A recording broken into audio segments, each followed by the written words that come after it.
Samajwadi party के सदर अखिलेश यादव ने किसानों के मसाइल को लेकर बीजेपी हुकूमत को तनकीद का निशाना बनाया। उन्होंने कहा कि किसान अगर परेशान रहा तो मुल्क की मईशत कमजोर होगी।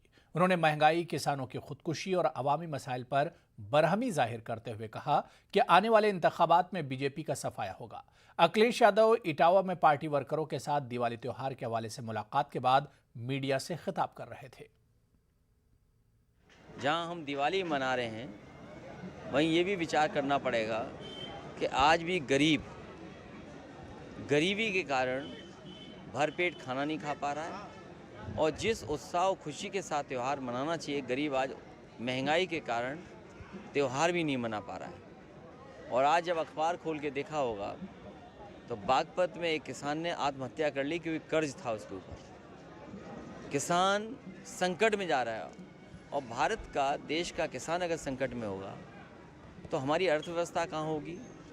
आज उत्तर प्रदेश में खाद, डीएपी मिल नहीं रही किसान को। जो किसान लाइन में खड़े थे, कई किसानों की जान चली गई, कुछ लोगों ने फांसी लगा ली।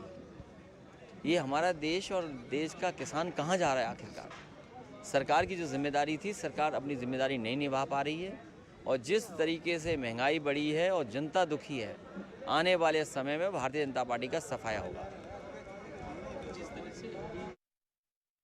यूपी में किसानों को हुकूमत की तरफ से रियायती कीमतों पर दिए जाने वाली खाद की सप्लाई न किए जाने के खिलाफ इलाहाबाद में कांग्रेस ने योगी हुकूमत के खिलाफ एहतजाजी मुजाहरा किया। फूलपुर के इफ्को प्लांट से किसानों को खाद सप्लाई न किए जाने और तयशुदा कीमत से ज्यादा पैसे वसूल किए जाने के मामले में कांग्रेस कारकुनान ने रियासती हुकूमत को मोर्द इल्जाम ठहराया।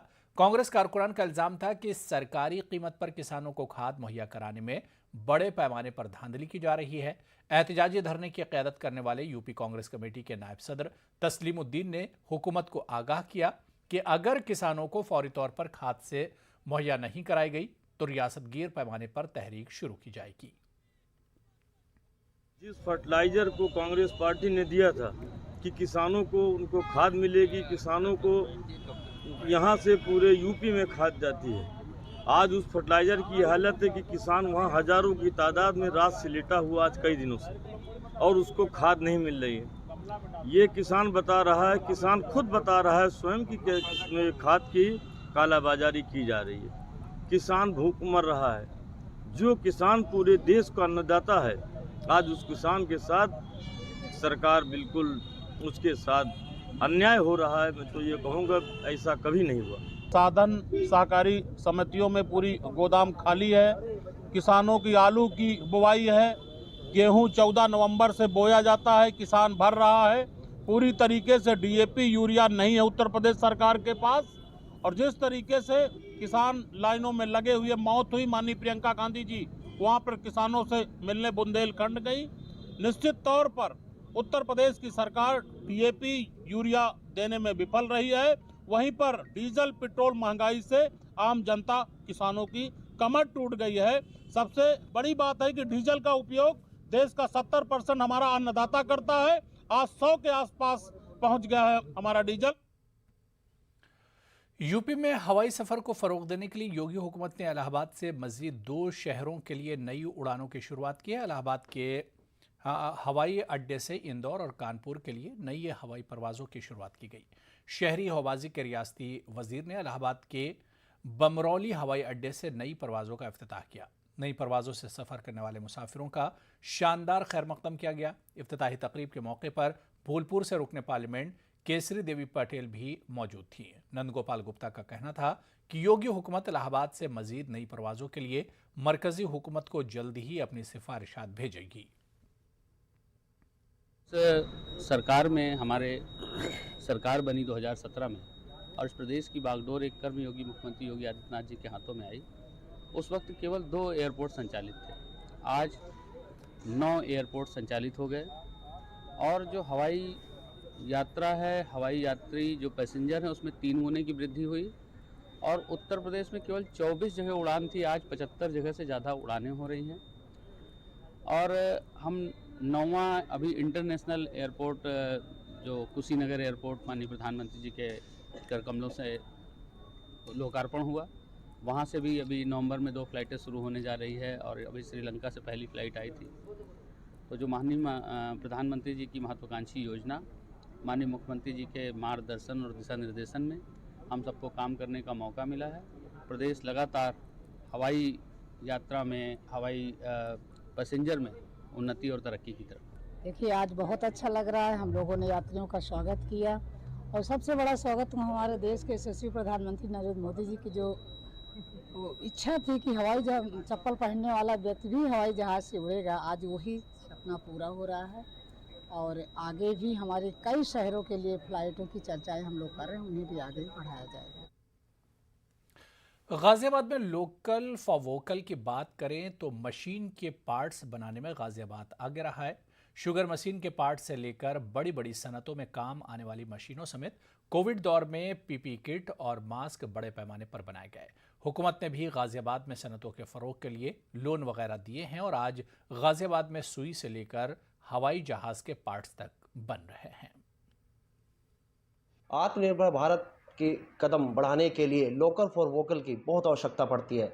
आज हम बात करेंगे गाजियाबाद में सबसे ज़्यादा क्या उद्योग तैयार किए जाते हैं। वीरेंद्र कुमार से संयुक्त आयुक्त उद्योग के हैं। सर, गाजियाबाद में सबसे ज़्यादा क्या उद्योग तैयार किया जाता है, लोकल फॉर अगर वोकल की बात करें? देखिए, गाजियाबाद हमारा प्रसिद्ध है मशीनरी उत्पादन के लिए। गाजियाबाद में डिफरेंट टाइप की मशीनरी पार्ट्स बनाए जाते हैं, चाहे वो शुगर मिल के मशीनरी पार्ट हों, ऑयल एक्सपेलर हों, हमारे व्हीकल के कंपोनेंट हों, ट्रैक्टर पार्ट्स हों, या बड़ी बड़ी फैक्ट्रियों में प्रयुक्त होने वाली मशीनें हों। तो गाजियाबाद मुख्य रूप से मशीनरी उत्पाद के लिए अपने जाना जाता है और यही कारण है कि प्रदेश सरकार ने अपनी एक जनपद एक उत्पाद योजना में गाजियाबाद से इंजीनियरिंग गुड्स को ही आइडेंटिफाइड किया हुआ है। कोरोना काल में भी सबसे ज़्यादा देखा गया था लोकल फॉर वोकल पर ही जोर दिया गया था, सरकार ने भी कहा है और आत्मनिर्भर स्कीम भी है। ऐसे में कोरोना काल के समय में क्या क्या तैयार किया गया, अगर गाजियाबाद उद्योग की हम बात करें? कोरोना काल देखिए वैसे तो बहुत अच्छा समय नहीं था, लेकिन उस समय, उस दौर में भी हम लोगों ने, अगर हम मशीनरी उत्पाद की केवल बात करें तो मशीनरी उत्पाद में हम लोगों ने जो मास्क बनाने की मशीनें हैं जो कभी चाइना से आती थी, N95 मास्क बनाने की मशीन है वो भी चाइना से आती थी, ऑक्सीजन कंसंट्रेटर है, यूएन वेंटिलेटर है, ये सब हमने गाजियाबाद में बनाना शुरू किया। इसके मशीनरी उत्पाद के अलावा अगर हम बात करें तो कोरोना पीरियड से पहले जनपद गाजियाबाद में पीपी किट बनाने की कोई इकाई नहीं थी और हमने उस समय लगभग 20 पीपी किट बनाने वाली नई इकाइयाँ तैयार की और उसके बाद हम न केवल गाजियाबाद में, प्रदेश में, बल्कि देश में भी हम पीपी किट की आपूर्ति कर पाए। इसी तरह N95 मास्क और 3 प्लाई मास्क भी उस समय नहीं बनता था, लेकिन आज हमारे पास ये दोनों ही उत्पाद, इसके अलावा सैनिटाइज़र, बहुत सारी मेडिसिन्स के जो हम पहले कभी बाहर से मंगाते थे, उन सब का आज की तारीख में उत्पादन गाजियाबाद में हो रहा है। आखिरी सवाल, इसमें लोन देने की क्या प्रक्रिया रही है और कितने लोग इसके लाभार्थी बने? देखिए, लोन की हमारे यहाँ 3 अलग अलग योजनाएं हैं। एक तो एक जनपद एक उत्पाद वित्त पोषण योजना है, इसमें लगभग 40 लोगों को हमने लोन दिया जिन उत्पादों की आप बात कर रहे हैं, और पिछले साल हमने करीब 80 लोगों को इसमें लाभान्वित कराया एक जनपद एक उत्पाद वित्त पोषण योजना में। और इसके अलावा 2 लोन की हमारे यहाँ और भी स्कीम है, मुख्यमंत्री युवा स्वरोजगार योजना और प्रधानमंत्री रोजगार सृजन कार्यक्रम योजना जो केंद्र सरकार की योजना है। इन तीनों ऋण योजनाओं के माध्यम से हमने पिछले साल लगभग 250 व्यक्तियों को लाभान्वित कराया और विभिन्न प्रकार के उत्पाद जनपद गाजियाबाद में लगवाए गए। तो ये हमारे साथ मौजूद थे वीरेंद्र कुमार, संयुक्त आयुक्त उद्योग के, और लोकल फॉर वोकल के बारे में इन्होंने बताया। आज गाजियाबाद एक ऊंचाइयों पर पहुंच गया है। गाजियाबाद में बहुत ऐसी चीज़ें हैं जो तैयार की गई। कोरोना काल के समय में भी बहुत सी मशीनें यहीं पर तैयार की गई, उद्योग लगाए गए और काफ़ी लोगों को इसका लाभ भी प्राप्त हुआ। रोहित सिंह, न्यूज़ 18 गाजियाबाद। मेरठ के मुख्तलिफ तहसीलों की कम्युनिटी हेल्थ सेंटरों पर वैक्सीनेशन की रफ्तार और सेकंड डोज लेने वालों की तादाद में कमी की शिकायत मिलने के बाद जिला मजिस्ट्रेट ने मुआना CHC पर इंतजामात का जायजा लिया और लोगों से कोरोना वैक्सीन लगवाने की अपील की। 65% के आसपास हम लोग फर्स्ट डोज करा चुके हैं। सेकेंड डोज पे हमें अभी और ज़्यादा ध्यान देना है। मवाना विकासखंड ऐसे विकासखंड है जहां अभी भी लगभग 24,000 के आसपास लोग जो सेकेंड डोज ड्यू हो गया है, मगर उन्होंने सेकेंड डोज वैक्सीनेशन नहीं लगाया है। तो उसका कारण को समीक्षा कराने के लिए इसको और भी फजा में आलूदगी के बढ़ते खतरे को देखते हुए दिवाली पर पटाखों की खरीदो फरोख्त पर इस साल भी एनजीटी और सुप्रीम कोर्ट की पाबंदी बरकरार है। लेकिन इसके बावजूद गैर कानूनी तौर पर पटाखों की सप्लाई के मामले सामने आए हैं और इसके खिलाफ पुलिस की मुहिम भी जारी है। इसी मुहिम के तहत मेरठ पुलिस ने मुआना कस्बे में भी एक बुक डिपो की आड़ में जखीरा किए गए पटाखों को बरामद किया और एक शख्स को गिरफ्तार करके जेल भेज दिया। मवाना में मुखबिर की सूचना पर ये सूचना मिली कि गुड़ मंडी में एसबीआई के पास एक बंसल बुक डिपो है जिनके द्वारा जो है अवैध रूप से पटाखे बेचने हेतु लाए गए हैं। तो उनके यहाँ छापा मार के जो है लगभग 13 पेटी बने हुए पटाखे जो है पकड़े गए, जिसमें 6 पेटी लगभग स्काई शॉट रॉकेट टाइप के हैं और 7 पेटी उसमें जो है बम जो है बरामद हुए हैं, जिनके खिलाफ जो है मुकदमा पंजीकृत करके कार्रवाई की। कानपुर शहर की हवा लखनऊ और वाराणसी से भी ज्यादा आलूदा हो चुकी है। दरअसल AQI लेवल 440 तक पहुंच गया है, जो लखनऊ और वाराणसी से ज्यादा है। और कल दिवाली का त्यौहार है। पटाखों से आलूदगी के पेश नज़र एनजीटी का कहना है कि कानपुर में आलूदगी की सूरत हाल तशवीशनाक है। कानपुर शहर वायु प्रदूषण के मामले में रेड जोन में शामिल हो गया है। यहाँ का AQI लेवल 440 तक पहुँच गया। जिस तरह से यहाँ पर त्योहारों को देखते हुए यहाँ पर वाहन निकल रहे हैं। आप देख सकते हैं कि सड़क पर किस तरह से अभी सुबह का समय है, लेकिन आप देख सकते हैं किस तरह से वाहन दौड़ रहे हैं। इसका ये कारण बताया केंद्रीय प्रदूषण नियंत्रण बोर्ड का कहना है कि जिस तरह से ये AQI लेवल बढ़ रहा है वो चिंता का विषय है। आप देख सकते हैं यहाँ पर ये एक पौधा यहाँ पर मौजूद है।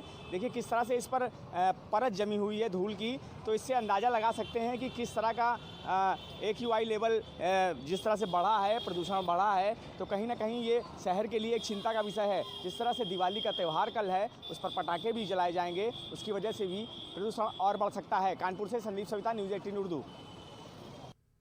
राम की नगरी अयोध्या में शानदार दीप उत्सव की शुरुआत हो चुकी है। अयोध्या को 12 लाख दियों से रोशन किया गया, जो एक आलमी रिकॉर्ड है। 12 लाख दिए जलाने के लिए 36,000 लीटर सरसों के तेल का इस्तेमाल किया गया। इसमें राम की पेड़ी पर 9 लाख और अयोध्या के बकिया हिस्से में 3 लाख दीप जलाए गए हैं।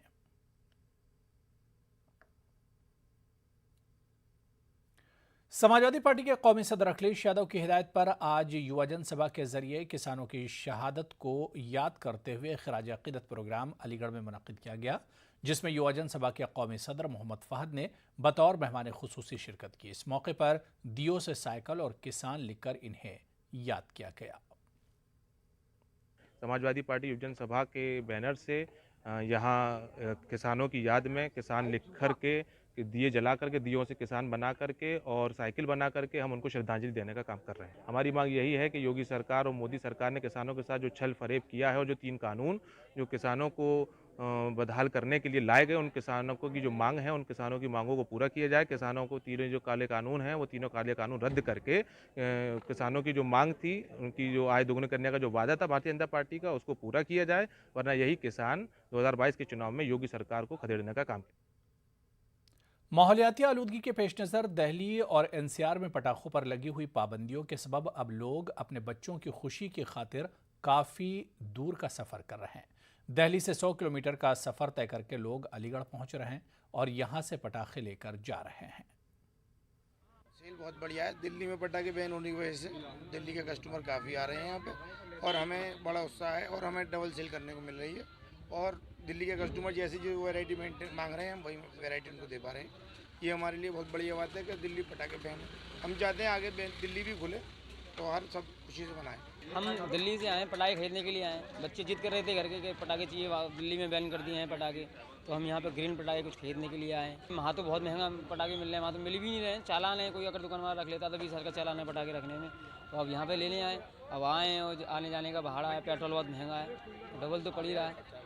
और ये है कि पटाखे चलाने ही है, बच्चे जिद कर रहे तो। किसी भी इलाके के मकामी बाशिंदे अपने इलाके में तरक्याती कामों के लिए नुमाइंदों का इंतखाब करते हैं। मेरठ के हुमायूं नगर और मोमिन नगर के बाशिंदों ने भी 2017 में वोट देकर मेयर के लिए दलित लीडर सुनीता वर्मा का इंतखाब किया था, लेकिन जीतने के बाद गुज़िश्ता 5 वर्षों में सुनीता वर्मा ने एक बार भी ना तो इन इलाकों का दौरा किया और ना ही इन इलाकों के लोगों को ज़रूरतों का ही ख्याल रखा। परेशान होकर अब मकामी समाजी अफराद ने इलाके में मेयर के लापता होने का पोस्टर चस्पा कर दिया है। ये वार्ड नंबर 36 का इलाका है, हुमायूं नगर और मोमीन नगर। यहाँ के लोगों ने जो है महापौर को जो है विकास कराने की नीयत से जो है बम्पर वोट दिया था, लेकिन जीतने के बाद में महापौर ने जो है यहाँ ऐसा हो गई, ये जो लंबी चादर ओढ़ करके सो गई कि इस क्षेत्र को जानती ही नहीं है। सद को फ़ोन करते हैं, वो फ़ोन नहीं उठाते। अच्छा जी, और मेयर का आप देख ही रहे हैं, हमने वोट दी है इन्हें, मेयर को सभी मुस्लिम लोगों ने वोट दिए हैं, मेयर बनाया है, लेकिन काम कोई नहीं हुआ। तो 17 साल हो गए जी यहाँ, देख लो आप, ये वीडियो बना लो यहाँ की क्या हाल हो रहा है यहाँ का, ये तो आंखों से दिखाई दे रहा है। तो मेयर आपके यहाँ नहीं आती ना जी, हमें तो पता ही नहीं कौन है मेयर। 2017 में ख़ासतौर पर पिछड़े और मलिन बस्ती के लोगों ने सुनीता वर्मा को इस उम्मीद से वोट देकर और मेयर की कुर्सी तक पहुंचाया था कि वो शायद उनके इलाकों में तरक्की कामों की रफ्तार को तेज़ करेंगी, लेकिन आज वो उन इलाकों में 4 सालों में पहुंची भी नहीं है जहां के लोगों ने उन्हें वोट देकर जिताया था। हुमायूं नगर हो या जो आप मलिन बस्ती जहां की खबर आपने अभी देखी है, आपको अंदाज़ा होगा कि क्यों लोग वहां पर इनका पोस्टर, लापता का पोस्टर लगाने के लिए मजबूर हुए हैं। हम जब इस बात की जानकारी के लिए नगर निगम और कैंप कार्यालय पहुंचे तो यहाँ पर भी सुनीता वर्मा का कुछ पता नहीं था। तंजीर अंसार, न्यूज़ 18 मेरठ। चलिए यहाँ पर रुकेंगे फिलहाल छोटे से ब्रेक के लिए।